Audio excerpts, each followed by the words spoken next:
DetroitGolfLessons.com. How is everybody doing today? My name is Willie Pewitt. I'm the host of Conversations on the Fairway, and we want to talk about a few things today. First of all, we want to have our condolences to the Aaron family.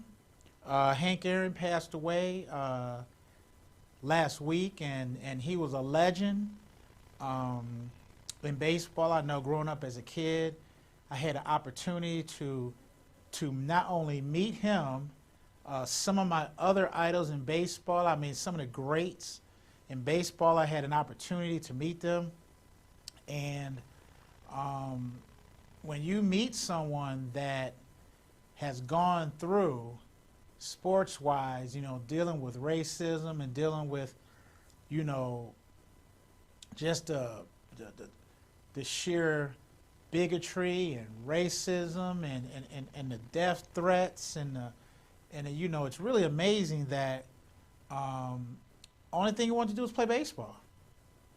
You know what I'm saying? And you know, he got up to that level of a professional level, and you know, all the scrutiny that he went through. But I tell you what, it was people like him, it's people like in the golf world, like Lee Elder, Calvin Pete, other people that have paved the way for us to right now be able to compete at a not only at an amateur level, a high amateur level, but also on the professional level. Now, is it still there?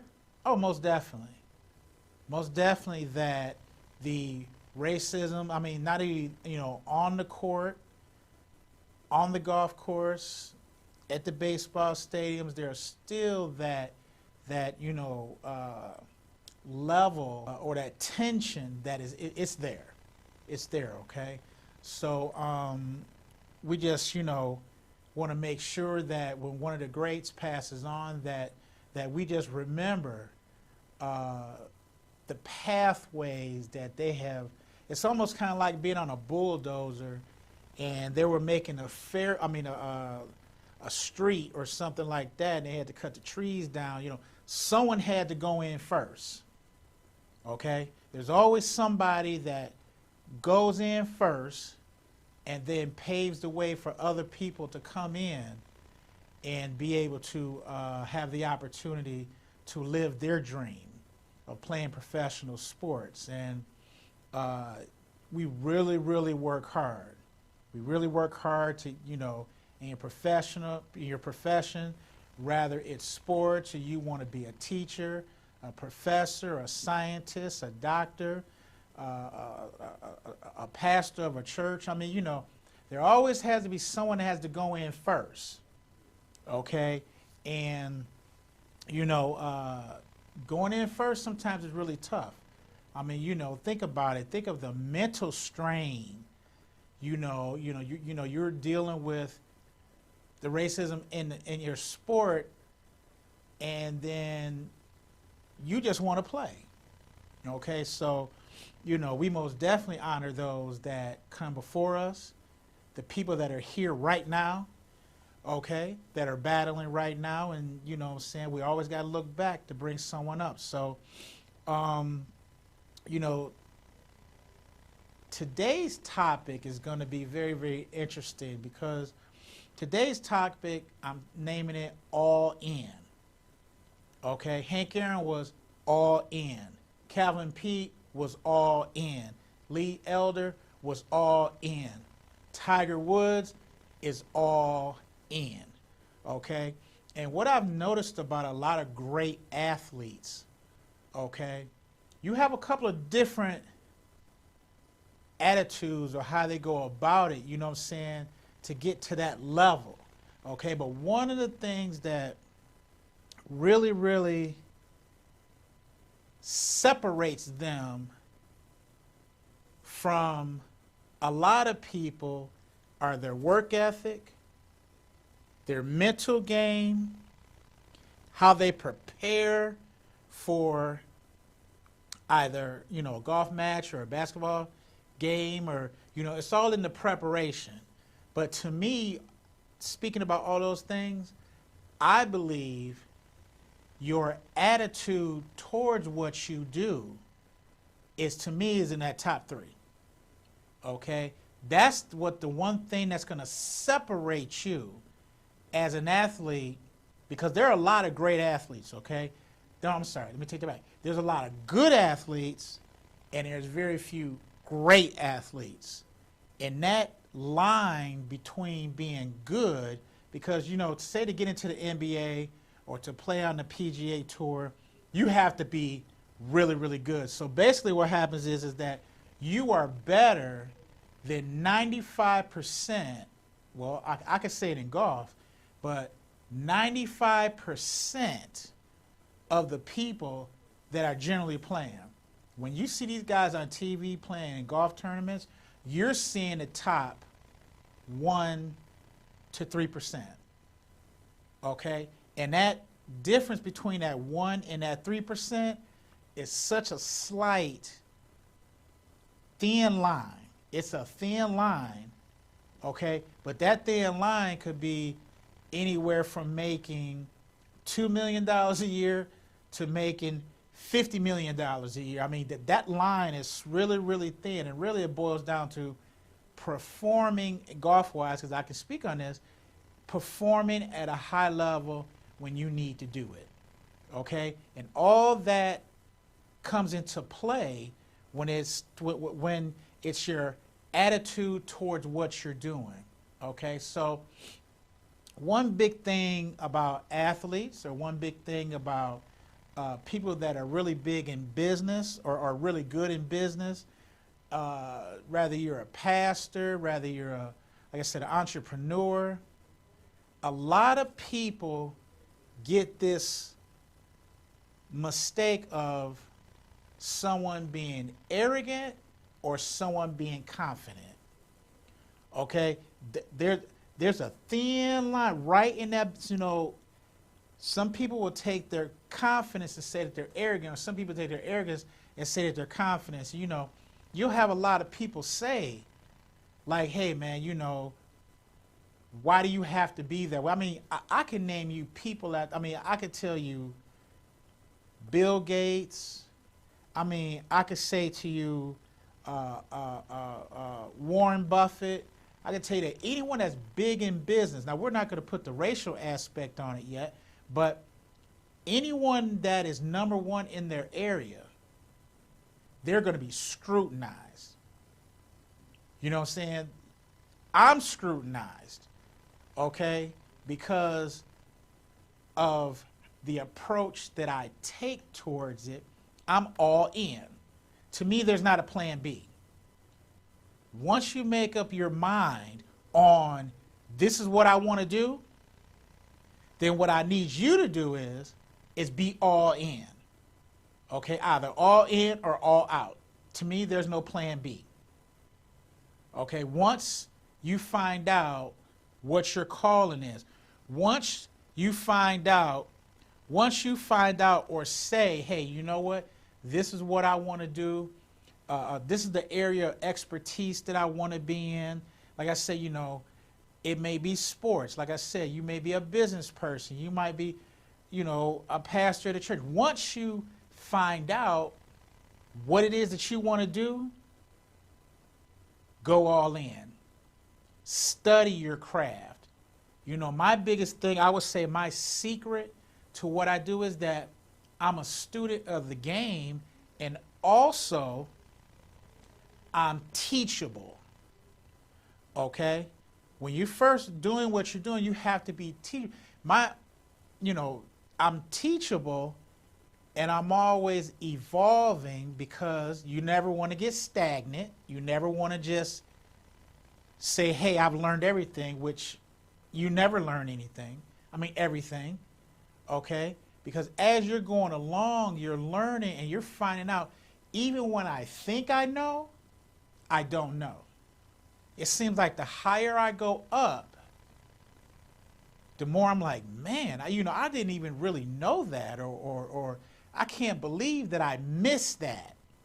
Okay, so one of the things that people will say to rather your athlete or business person is, why are you so aggressive? Why are you going at this so hard? Is because it's those people that are willing to do something that other people aren't willing to do. I remember I had a job selling home alarms door to door. Now, number one, that was one of the toughest jobs I had. And number two, that was the most financially job that I had as well, okay? And there was no ceiling to it.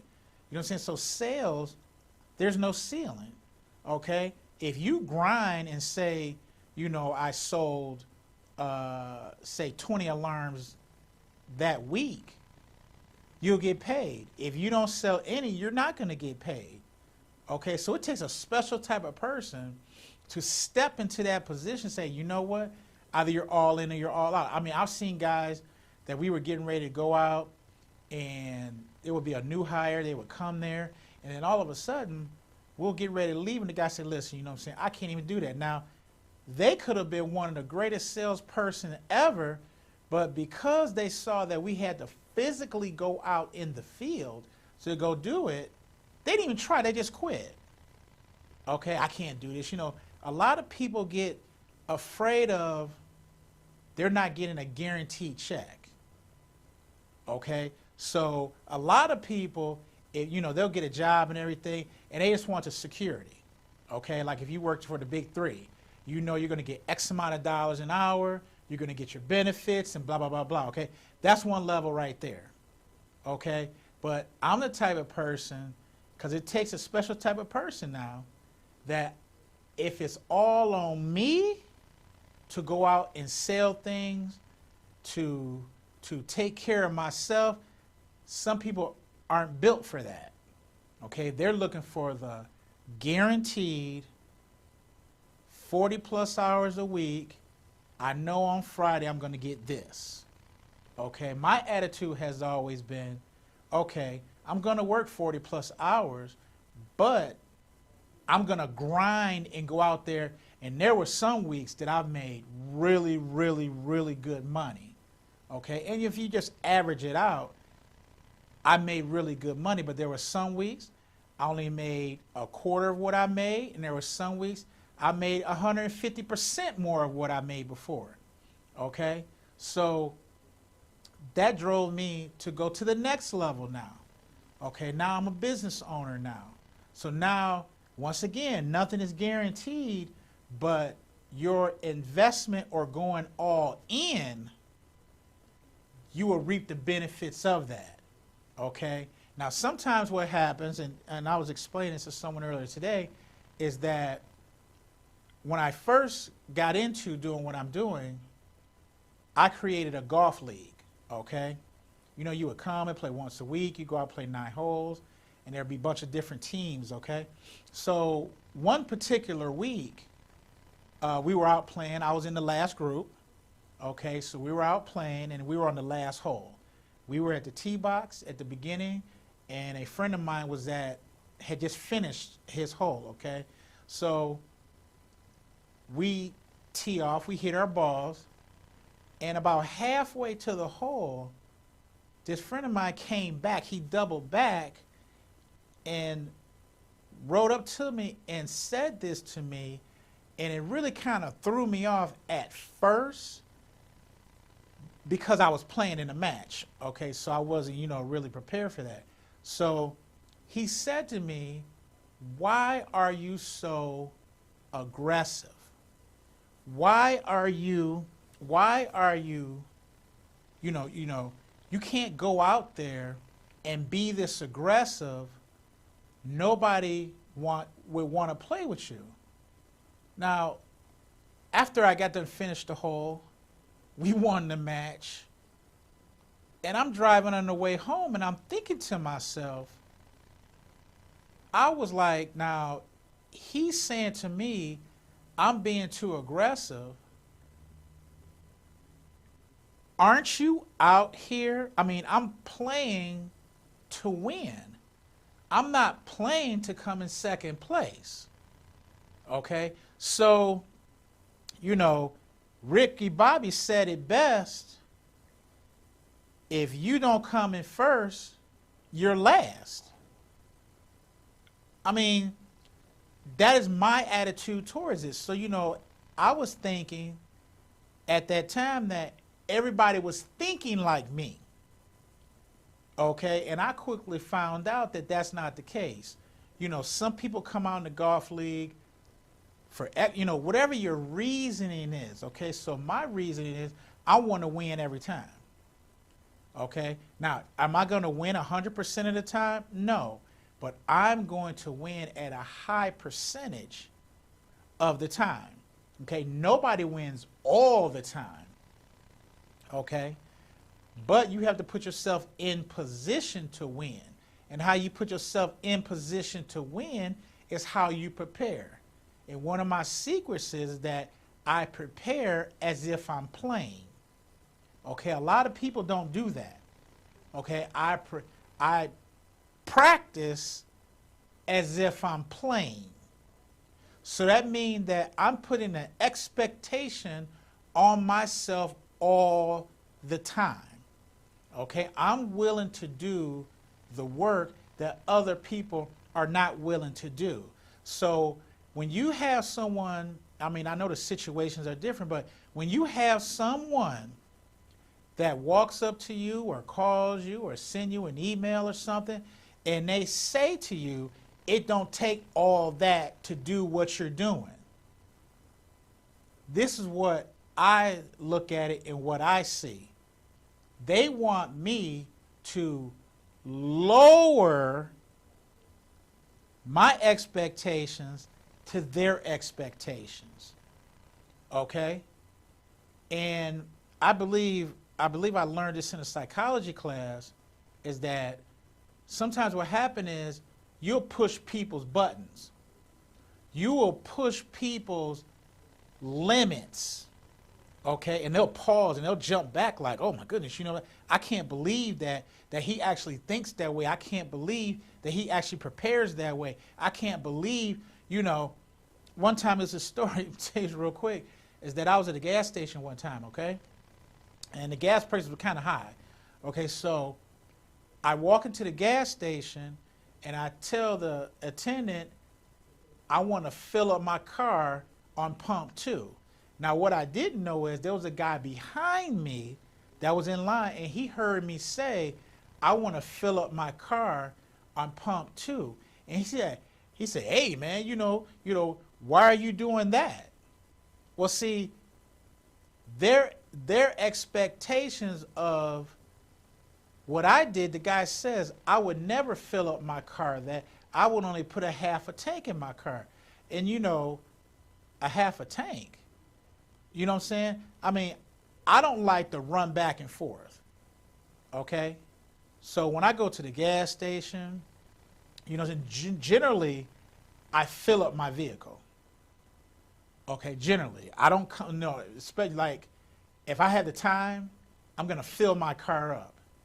But what happens sometimes is that some people will hear that, and because they have certain limitations that they have, or they're limited on their funds, or they're limited, or hey, I got to do this, I got to do that, and then all of a sudden you may say something, and all of a sudden, boom, you didn't hit a hot button for them. Okay, so I wasn't in a conversation with him, but I said that to the attendant, and all of a sudden this guy jumped. Literally, we had like a 5-minute conversation about this. Okay, and that's when you. Matter of fact, I think there's a commercial, and I don't know if you've seen it. It's about this guy. He wants to start a food truck. Okay, and in the commercial, they show when he has the first idea. Man, he was in his kitchen, he was cooking. He said, man, I could really sell these hamburgers. So he said, man, what if I start a food truck? And right after he said that, there was a little voice in the background that says, why would you start that?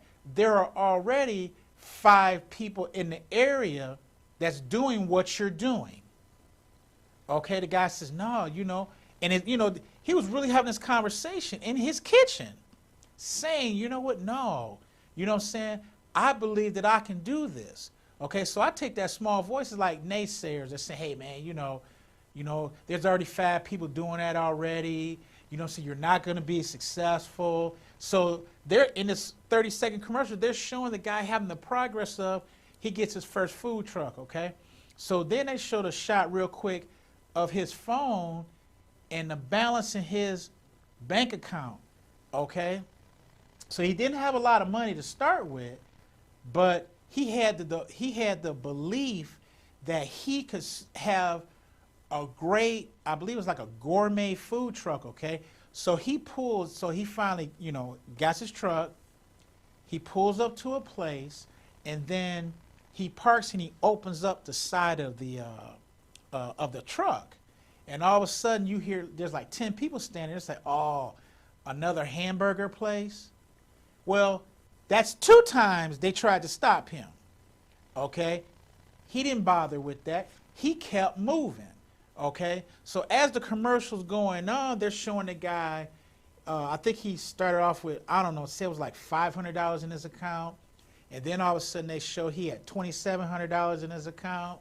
And then all of a sudden he came up with, I think he said he had like $27,000 in his account. And then he says, man, I'm almost at the point where I can expand and get another food truck because this one is starting to gain some traction.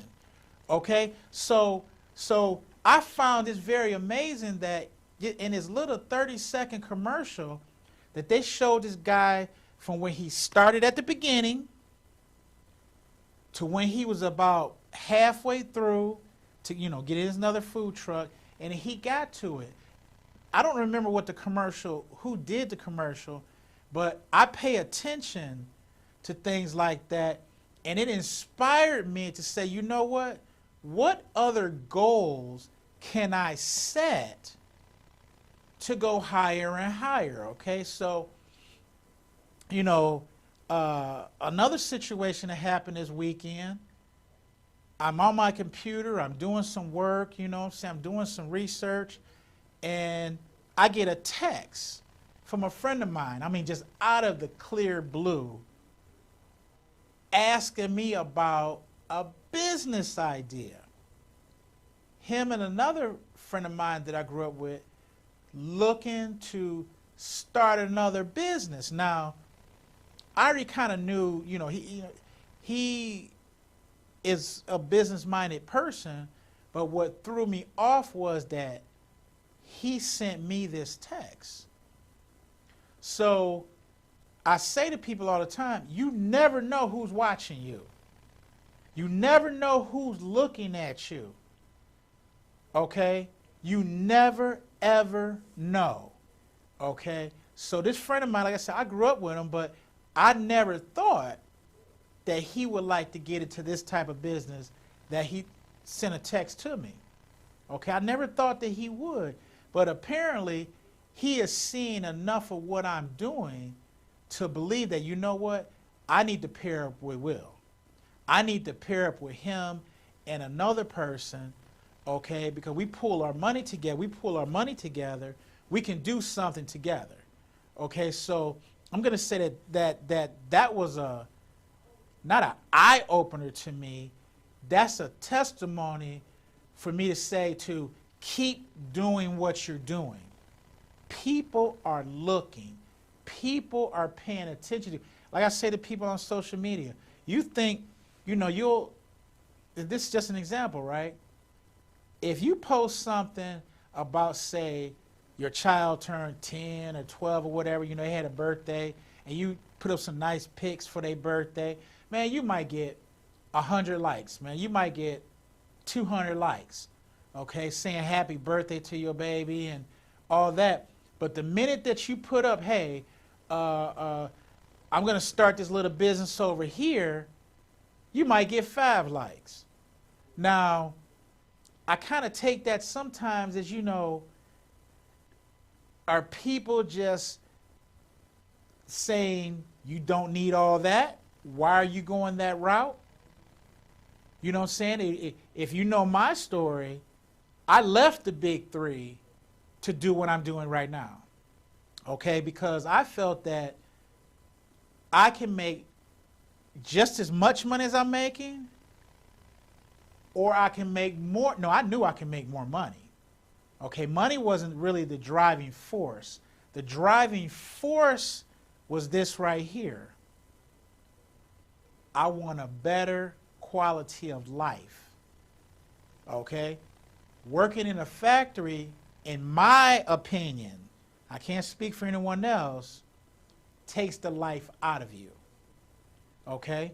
Because you work in a factory, you know, you're breathing in a lot of chemicals, you're physically exhausted, you're mentally exhausted.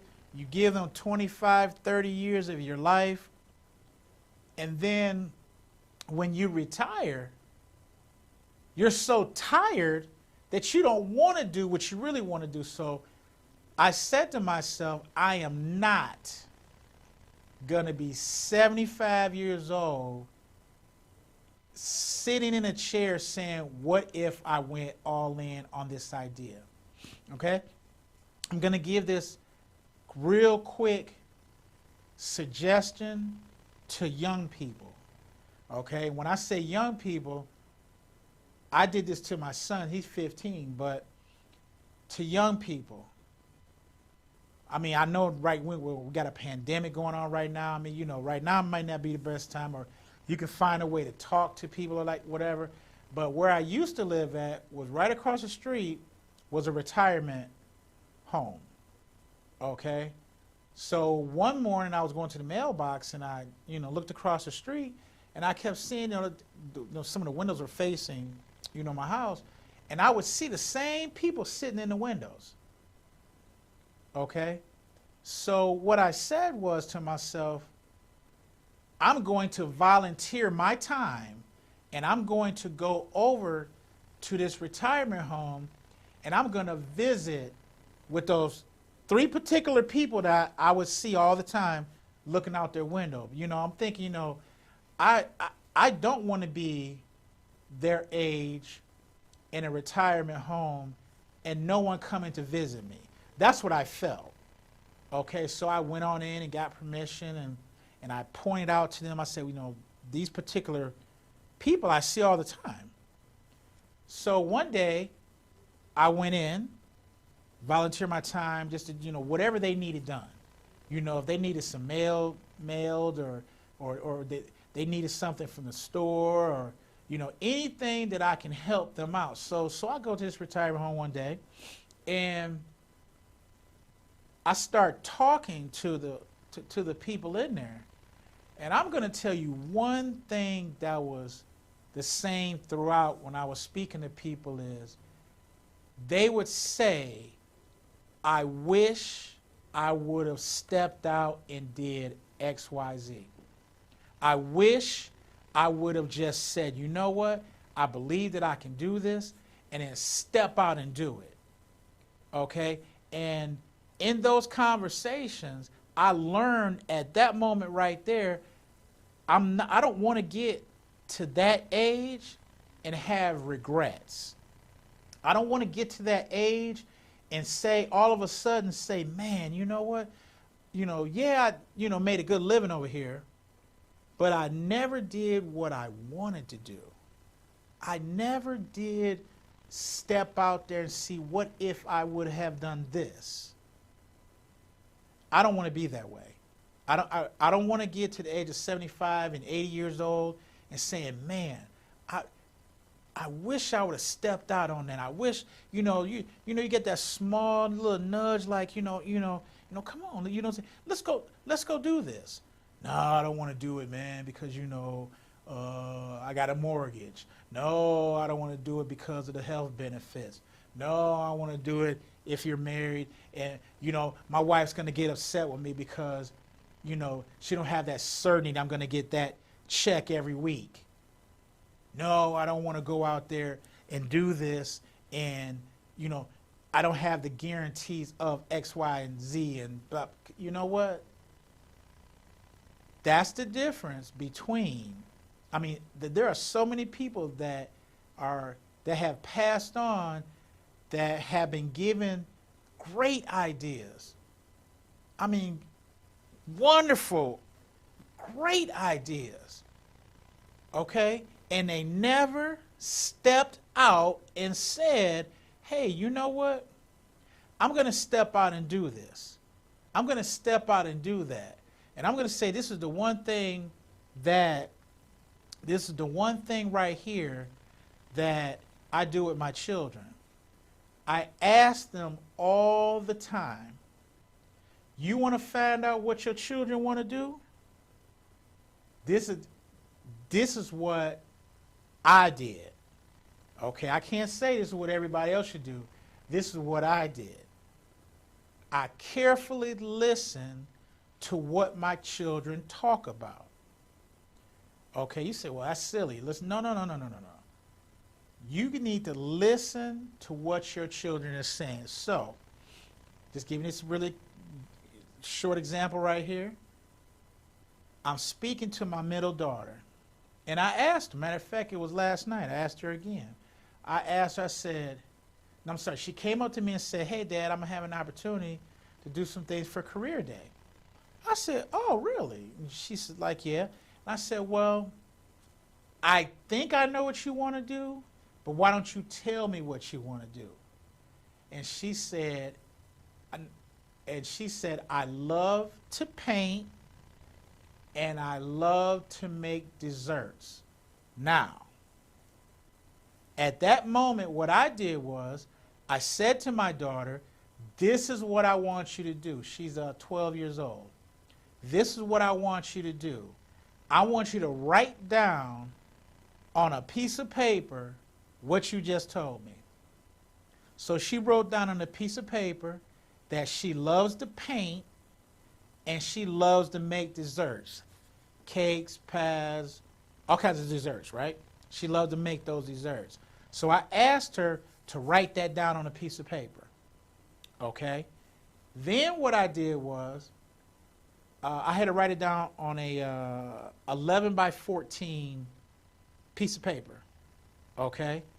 I had her write it down, and I had her write the date, and I had her sign it at the bottom. So what I did was I took that, I put it into a frame. Actually, I had her make two. Put it into a frame, and I said, I want you to hang this on the wall. Okay? I promise you, what she talked about is what she's going to do. So I did that to all of my children. When your children are talking about, when they get to the point they talk about what they want to do, you have them write it down on a piece of paper and you frame it. Okay? And you keep that, because children, when they're little, they'll tell you what they want to do. Now it's up to you as a parent to help them walk that out. It's your time now at that point to encourage what they wrote down right there. Will they change? Could they change their mind? They most definitely could do it. So if they change their mind, you have them write it down again. Okay? So with my oldest daughter, I had her do that. She wrote 5 different things down that she wanted to do at different times as she was growing up.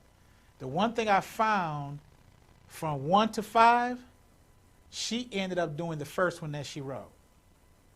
I find that really amazing.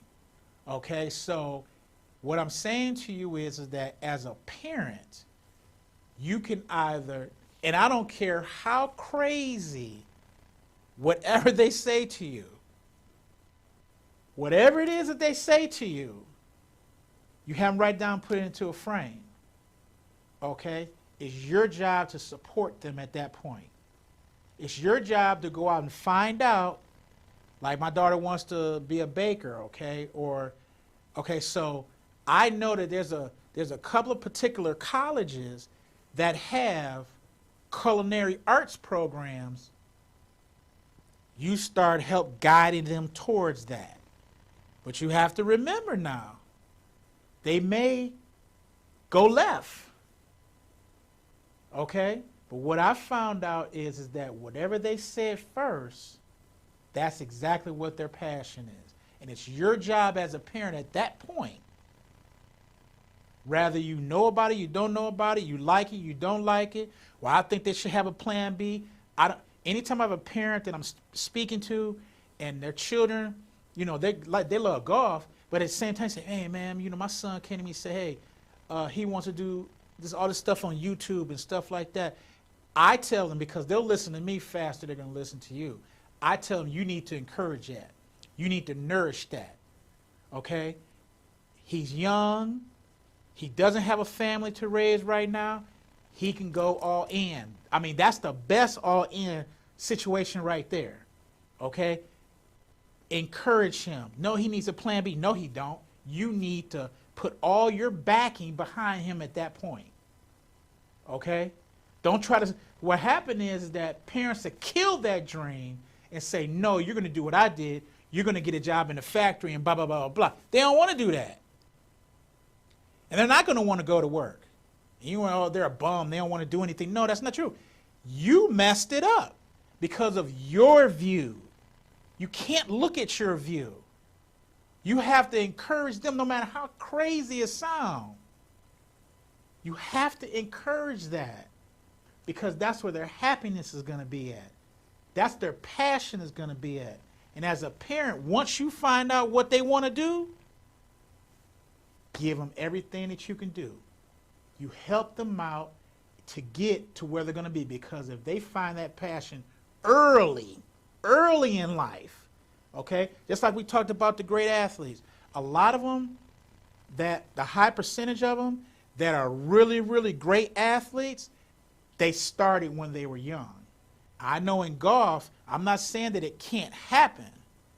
Okay, I mean, Michael Jordan was a great example. He got cut from the high school basketball team. Think about it. One of the greatest basketball players that has ever played the game got cut in high school. He got cut. No, I mean, if you think back, if you're the coach, you'd be like, man, I cut Michael Jordan. Okay, but what I'm saying to you is that his parents encouraged him to keep going and keep pressing. Just because somebody cut you off over here, that don't mean this person can't help you over there. So it's as a parent, and I talk about going all in behind your children, you can either encourage a dream or you can kill it, because that's how you're seeing it. Okay? We don't want to kill it. We want to encourage it. We want to get behind it. We want to figure out how can we get them to where they need to go. That's your job. Okay? So don't think that because it's a crazy idea that it's not for them. Okay, no, you need to do this. No, encourage them to go all in. Be patient. It may not look like it's going to work. And trust me, okay? My mother thought the same way until she finally saw that he really loves what he's doing. That's when she really, really backed it. Okay, so I'm a just say that when we go off this broadcast, the word for the week is all in. All the way in. Don't go 50-50. No. Then you're half doing it. We're either all in or all out. Okay, there's no gray area. There's no gray area here. I'm talking about for you as the parents. Don't partially give them, no. Go all in. Okay? I want you to think about that. Okay? Because you could be encouraging something, or can you imagine if Tiger Woods' father would have said when he saw his son and said, I'm going to take you out of golf and put you over in this direction over here? Michael Jordan's parents, Tom Brady's parents. I mean, just think about this. I mean, just think about it for a minute. Some of the greatest people, also think about this too, some of the greatest people that are some of the wealthiest people, you know what, they didn't go to college. College is not for everybody, okay? College is not for everybody, but if you're gonna go to college, go all in or don't. That's all I'm telling you, okay? So, I mean, this right here is all in. 2021, all in, okay? So, only I'm gonna say to you is that, you know, really think about this and talk to your children about what it is that they want to do, okay? And I promise you, you could have the next great whatever sitting right there in your midst right now. And just because it wasn't a good idea for you doesn't mean it's not a good idea for them. Okay, don't try to bring them down here if they're going up here. Okay? Okay, so listen, I had a great time today. I love to encourage people, but also I love to talk to you and say, hey, listen, go all in with your kids, man. Go all in with your kids. So my name is Willie Pewitt. I'm the host of Conversations on the Fairway, and we'll see you next week. My name is Willie from the Willie Pewitt Golf Academy. We're located at Gateway Golf Course here in Romulus, Michigan. And did you know that 80% of the golfers never get formal instruction? So what we do at the Golf Academy here, we offer a free assessment of your golf swing, and then we sit down with you and write out a clear plan to meet your goals. We look forward to hearing from you soon.